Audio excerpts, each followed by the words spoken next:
Hello people of YouTube, it's your boy Skinny Penis, covering the next tier 10 ship, being the Gearing. We had the Shim already, now we have the other OG Destroyer. Shimmer Gearing were the first, then came Khabarovsk if I remember correctly, and then Z-52. So yeah, that's like a blast from the past.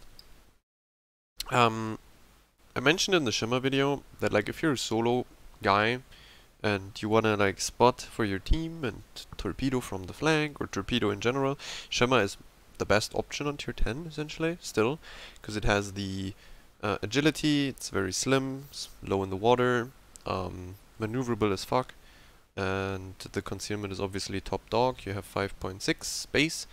On Gearing you would have to take the ledge mod, which would also mean that you cuck your torpedo and gun reload a bit. But in general, like Gearing is more team orientated with the smokes. Like Shimmer does its own thing in the flank, you spot and you torp. Gearing does the essentially same thing, but it can also lay a smoke for the teammates. That's like the main gimmick, that's why you also see it in competitive still. The USN smoke being essentially one of the best. The only one that compares in terms of, or like the only one that's actually more effective is like the Harugumo, Ledgemod Harugumo smoke. But the problem is that the Ledgemod Harugumo itself offers more DPM and better guns, but it has atrocious concealment. It's like 6.8, and obviously Ledgemod Gearing or Shimmer, for example, have 5.6, so you have a bit of a problem there if a Ledgemod Gearing torps you the entire time. So like Harugumo is more known to eat torpedoes, it's fat and clumsy, and Gearing with 5.6 concealment can outspot over you 1.2 kilometers. So like a smoke play with Harugumo only really works when you have a radar cruiser next to you, and the radar cruiser also sticks with you. Like you have to essentially glue yourself way more to the teammate that you have. You can't go off alone and really like spot and stuff. You most likely will find yourself eating torpedoes and outspotted by even Haalands of this world. Gearing offering there a bit more, let's say, free play after you smoke the teammate. And the thing with Gearing is, like, you essentially only play it to smoke a teammate at this stage.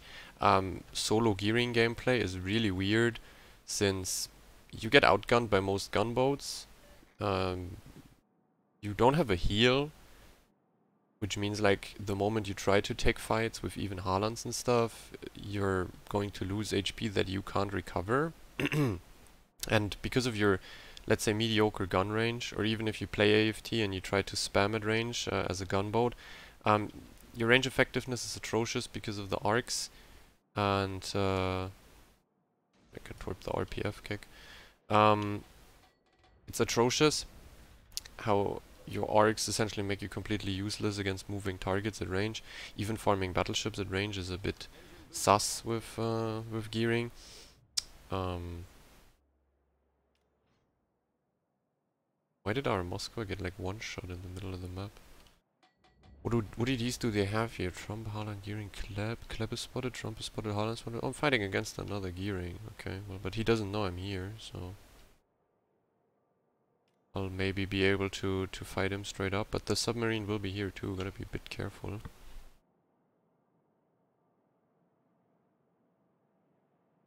Nah, like, you play Gearing to be able to spot and smoke for your team. Ah, it's the submarine, that's RPF.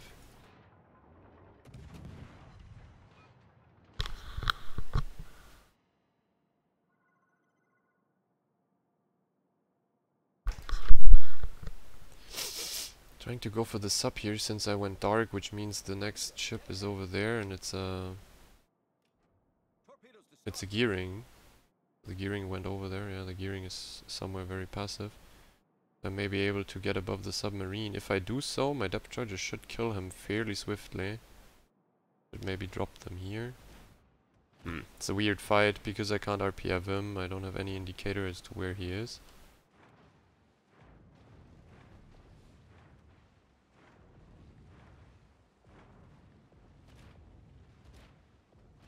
And the Gearing is somewhere here. I have an RPF spec because, as said, like I probably played it the last time in competitive or something, so I don't really have the I don't really have a solo random spec, because if I would, I wouldn't play RPF, but rather go a bit deeper into the gun performance or torpedo performance. Like RPF, it's nice for, I guess, less experienced players maybe to stay alive longer in these DDs that are very known to essentially just die immediately the moment they make a mistake. You're not gonna recover your HP, as said, and you don't have the biggest or like largest amount of HP in the first place. So RPF can be helpful, but I'm not a big fan of it. And here it's very obvious that, I mean, I kind of anticipated the turn, but still didn't interpret. As you can see, it's not that easy to hit, and that's 10 kilometers. If I would spec AFT, I wouldn't hit shit with my guns. Do keep in mind that you can take gunfights fairly easily against... oh wait, okay. You can take gunfights fairly easily against Smalans and Halans of this earth if you play it correctly, and you ricochet some of their shells on your side plating. Your side plating is 21mm, which doesn't allow for Smaland or Haaland, for example, to penetrate it with HE, and essentially that means their HDPM is cucked in a way that you can actually outtrade them in some situations. But still, you can't like bash your head first into a Smaland. You have to essentially wait until he pushes into you or tries to kill you, and you kite him out. It's like the way you can play it. We're doing a little solo flank gaming with gearing and RPF here. The other gearing is here. I don't know if it's the gearing or the... I actually don't know what the fuck I'm RPFing. That could be on the Yinon and that could have been on the Yamato. But in any case, the gearing, if there is one, is super far away. Like the guy isn't close. Our submarine will die here to the drop of the Yamato, I would assume. But we all slicked the enemy sub, so I can maybe get above him and finish him off. That would be great, for sure. I'm waiting with my torpedoes until this guy smokes up, because then I immediately want to torp the smoke. Yeah, I might be able to get above him. I think my RPF is in front of the Yina, and there's some shitty gearing there. I can't torp, I think, above a sub. I don't really know what torpedoes the sub spots and when he spots them. Wait. I'm able to get above the sub here, I guess. Takes me fucking ages to do so. Hopefully I can kill him here.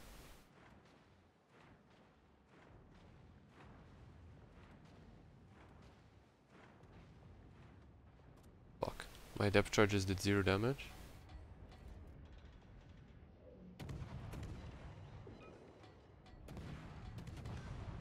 Camp dark. That essentially just means the gearing isn't even here.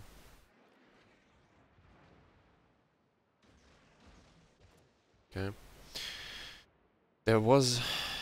Yeah, the gearing is in the middle, I now saw it. Bro, I'm fucking blind or what? Very, very interesting fight here on the flank, I must say. So their DD left. For no reason at all. Wait a minute. Spot for me, Daring. Spot for me. I can gun this down. I can gun this down. Give me the spots, Daring. Give me the spots. Don't smoke up. Don't go into your own smoke. Don't go into mine smoke. Nope. He smokes up because he's brain damaged. Well done, bro. Well done. You're actually a monkey, dude. You're a fucking monkey. Are you gonna move out of your shit smoke? Fucking spot? No?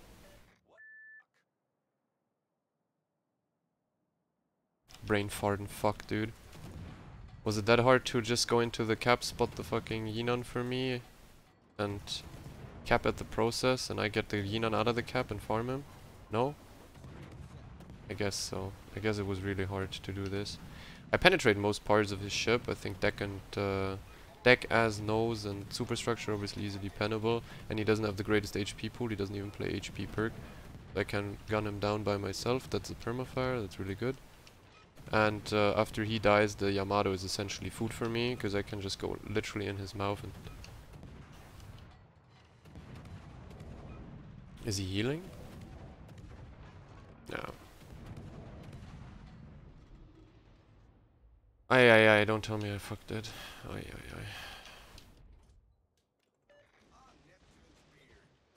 Torp the Yamato up there.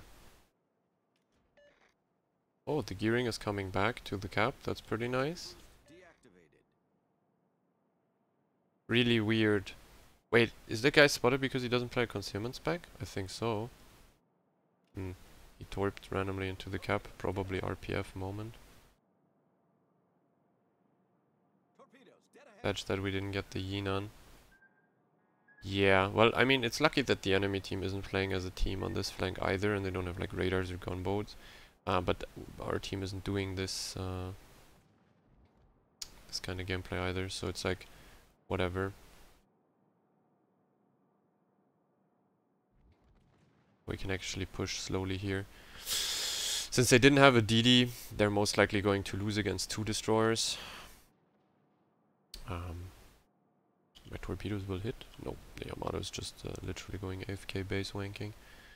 My RPF is the gearing behind the rock. Interesting too. Haven't hit a single torpedo yet because everyone is kiting away from me. Oh wait, I can double team the gearing with my daring. That would be smart now.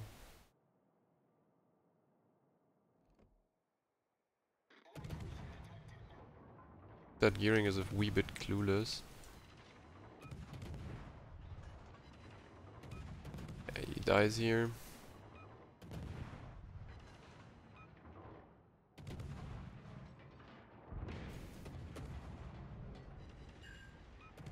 I'm taking a bit of damage from the minnow behind me. Killed a torpedo tube.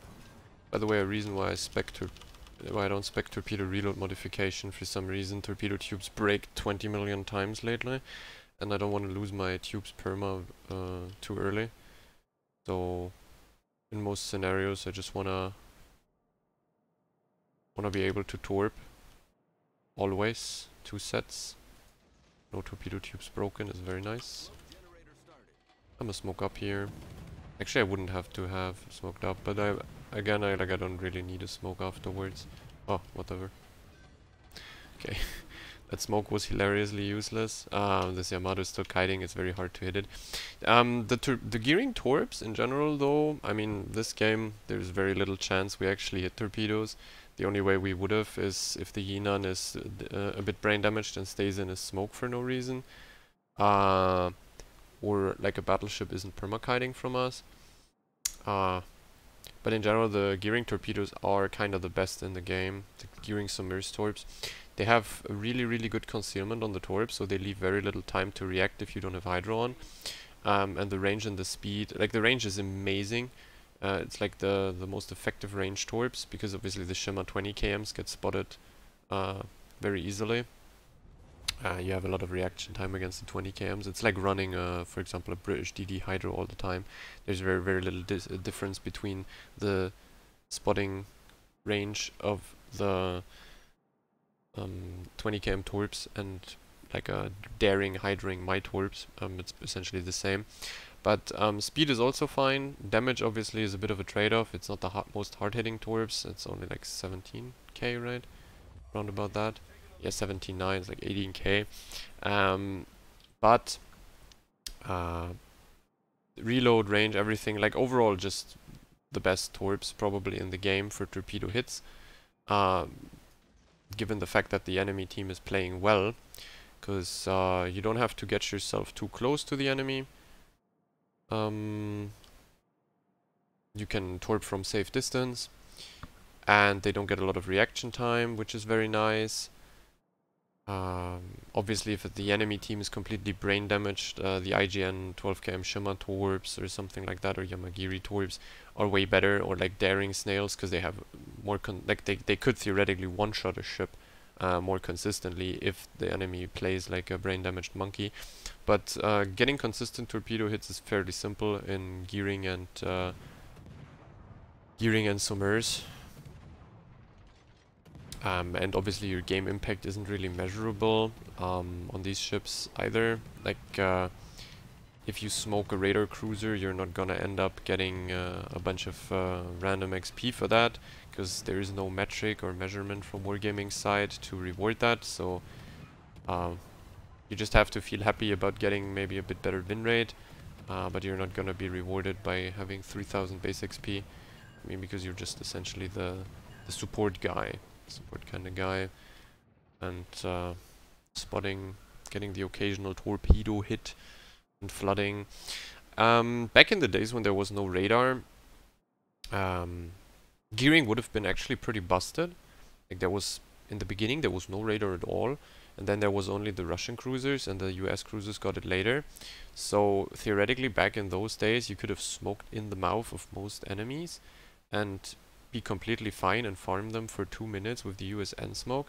People just didn't really do it back then. Like obviously the players and what is possible in destroyers and stuff has also evolved. So now you have way more gun orientated playstyles on the DDs. It most likely boils down to the fact that people realize more and more that gun damage is obviously accountable, like predictable. Torpedo damage isn't really. Also torpedoes is very hard to hit if the enemy has a brain. Anyways, this is a spec. It must be something from competitive, I would say, even though like I would probably run Swift and Silence these days on comp.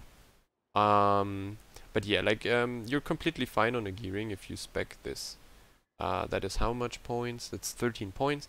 AR on torpedo boats is actually quite important in randoms, because you are going to lose HP, but since you're a torpedo boat with long range torpedoes, the adrenaline rush is very easy to make use of, since you can just stay dark and torp. This is obviously the mandatory spec. If you play random solo, I figure Superintendent is pretty useless on the USN DDs. I mean, you can just like think about the duration of the game that you have to reach in order to make use of a fourth smoke. That happens very rarely. Obviously you will have 1 out of 15-20 games where it would have been nice and you could have maybe won the game even with it, but more often than not it's nicer to have like torpedo reload. I don't know why the fuck there's RPF on it. I mean, I guess it helps in a game like just now. It's pretty nice to know that you can, for example, go for the submarine and drop him.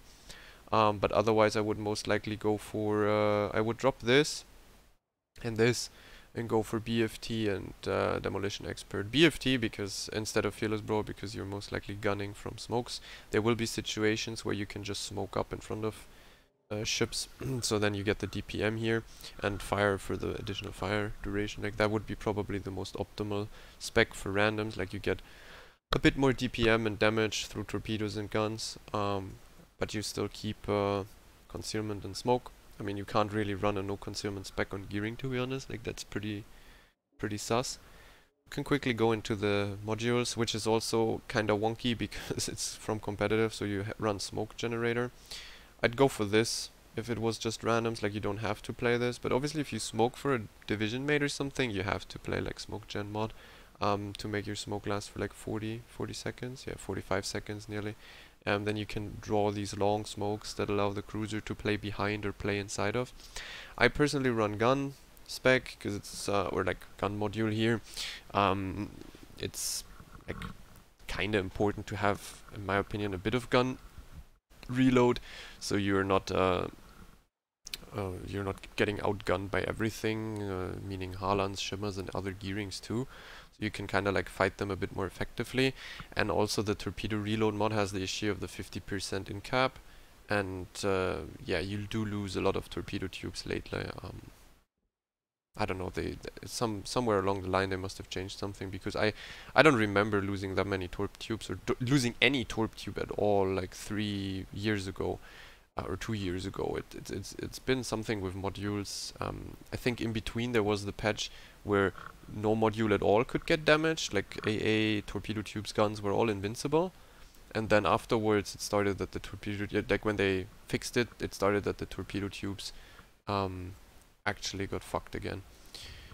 My guess here would be that the game originally with the module damage didn't really work out, or there was some hidden safety, hidden invincibility that made it pretty hard for people to lose their torp tubes.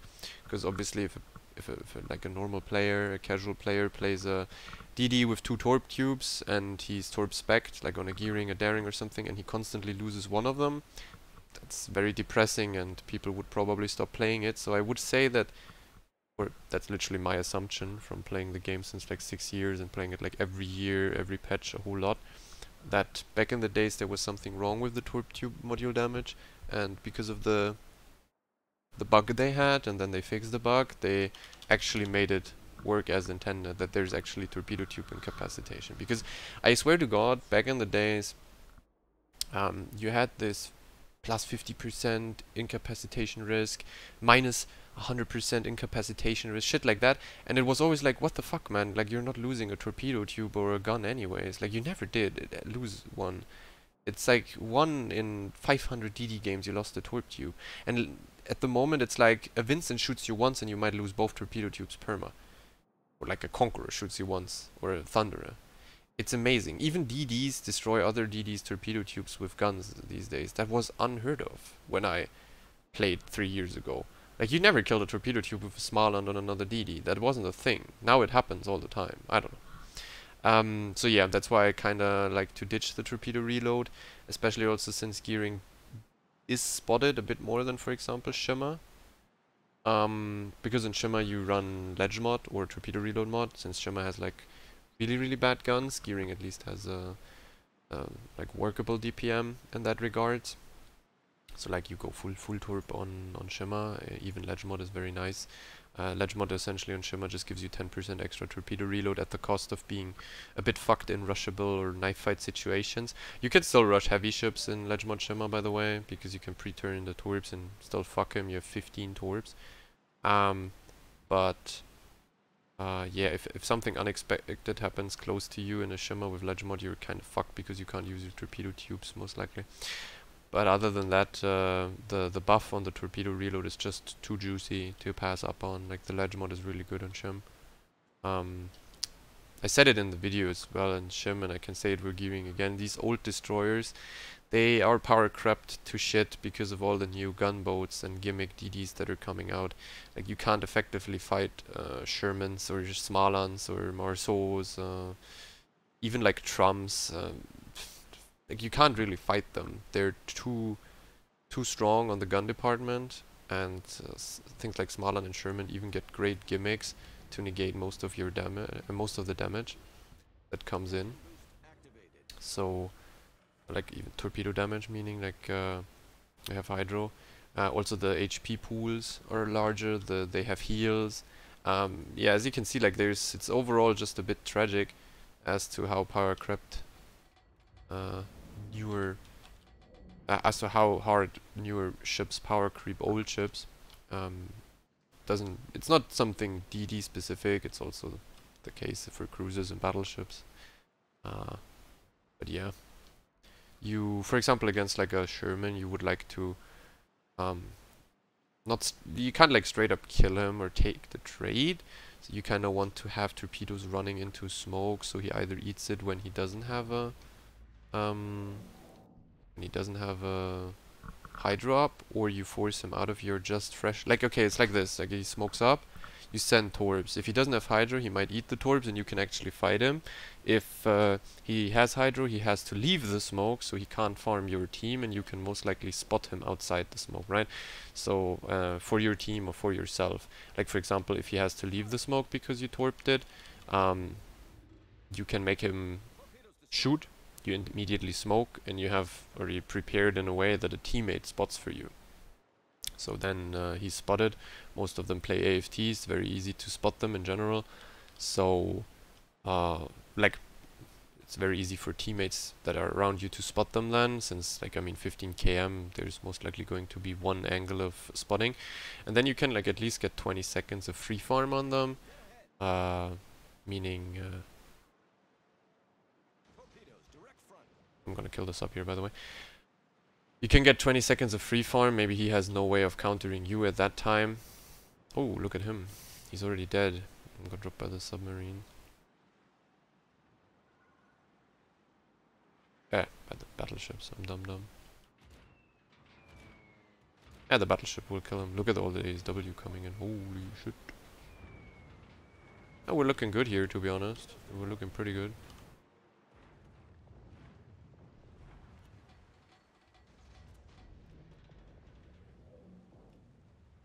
I think I'll have to stay here and smoke myself. And block them with torpedoes from this island. Otherwise I don't think I get a lot of use out of this ship here. But I would have wished for my BBs to spot the GK. Which they are not. I have to fuck, he's coming in with hydro. I can already smell the shit from 10 miles away. The hydro on? No, he is not. Okay, wait. So he has used his hydro already, which is good. So he... But I have 30 seconds still on the torpedoes. It's gonna be close as to him arriving to my smoke. Okay, I gotta fire immediately. I hope he obviously DCPs that. We can get permafloods. It's gonna be interesting as to when his hydro is up again. Okay, he DCP'd. That's good. That's good. That's good. I mean, this is just bad play from the GK side. Okay, whatever. It's just really bad play. Because obviously he's like no hydro active, but he starts pushing. I didn't expect that, to be honest. I'm going to play it very safe with my torpedoes. I have to hit all 5. Double flood.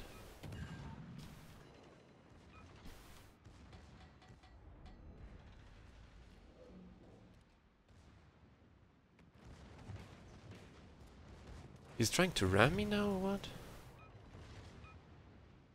I need my... What the fuck?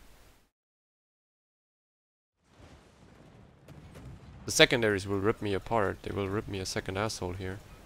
He died. Oh, he died right in time. Oh.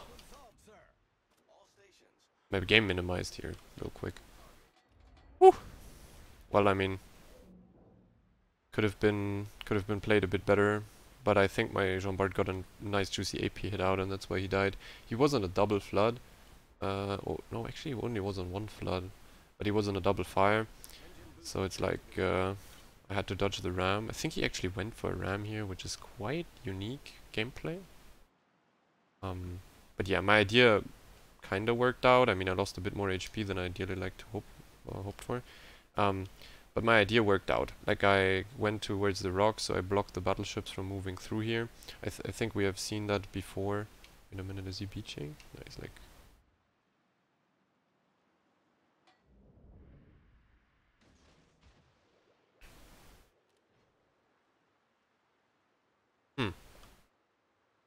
The Des Moines could pop radar at any moment, that's why I'm not going into the cap, because if I go into the cap I give him a reason to radar, and I do not have the HP at the moment to deal with that. So I'm just gonna sit here and wait it out. Okay, there's a 5-second delay, but I reversed at exactly the wrong moment. The Veneto might get a shot off. Actually, he won't. It's good to know though that the radar is now out.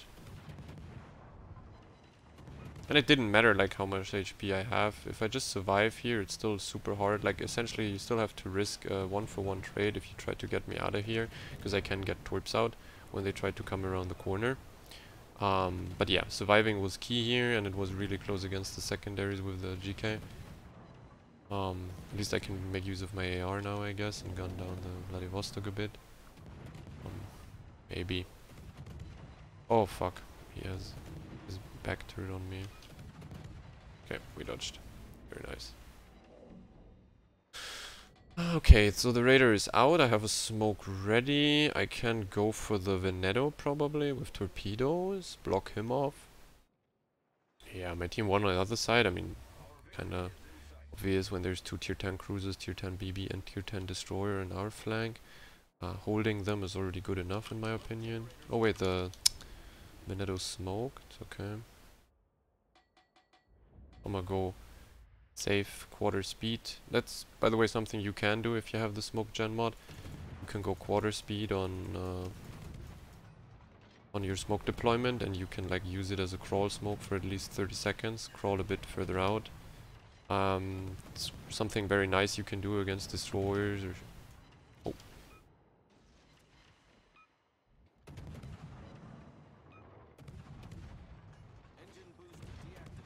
blinding me because he knows I'm low, so gotta be a bit careful here.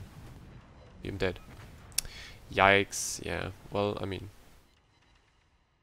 I don't know why he keeps camping there like this, because he's flat broadside to the middle, so I thought he would push around, nose in, but he didn't, he just wanted to blind me. But yeah, we're winning the game. I mean, this time I have a bit more damage, last time I had a bit more, like, let's say, kills and objective play, because I was fighting against kite cruisers, kite battleships, so I, like, just pressured them away through my spotting. That's something that these torpedo boats do very well, since you, like, outspot everything, and the general monkey randoms player knows you have torps, and monkey random player doesn't like to eat torps. They really hate that, so they tend to immediately kite away when there's perma spotting from a torpedo boat, and by the most of the times by the way they kite away, like how hard they kite away, you can tell if there's an if there's a DD close to you or not. Because if they immediately turn kite in the first game, you could see it kind of shows that there's no DD in front of them, because otherwise they wouldn't immediately run away. Well, we didn't get a lot of XP here just because it's the BB damage that I did. Was a bit wonky there, I'm admitting that. But hey, it's like, unless you play with a cruiser in a division, to be honest, from my experience, there's no reason at this point to play gearing in randoms. It's kind of nice to play as an AFK torpedo boat. As said, the torps are very nice to use, very safe to use. But if you want a AFK torp boat, I mean, a shimmer does the job more effectively because your alpha is better. So, and torpedo reload is kind of the same, I think. It's a bit longer on shimmer, but you can spread them more. Yeah, it's like play it with a teammate. Assist with your smoke in some games. In other games, when there's islands and good spawns for your division, you don't have to. So you can go into the cap and use the smoke for yourself, and cruiser in your team raiders for you or something. Then you can fight DDs again. That's like something any smoke destroyer can. Doesn't matter how weak the guns are or how bad the smoke is. If the enemy DD wants to fight you and you have radar cover and he doesn't, you can get free damage out. That's, by the way, also the reason why the smoke destroyers that have radar are pretty fucking brain damage, because it's free trading. It's damage without any sort of risk of receiving damage yourself. I'm talking about the new European line that is coming, or some shit like black. Like you can just pop yourself into a cap with your own smoke and then radar the DD, trade them for free. It's pretty stupid. But yeah, that's gearing. I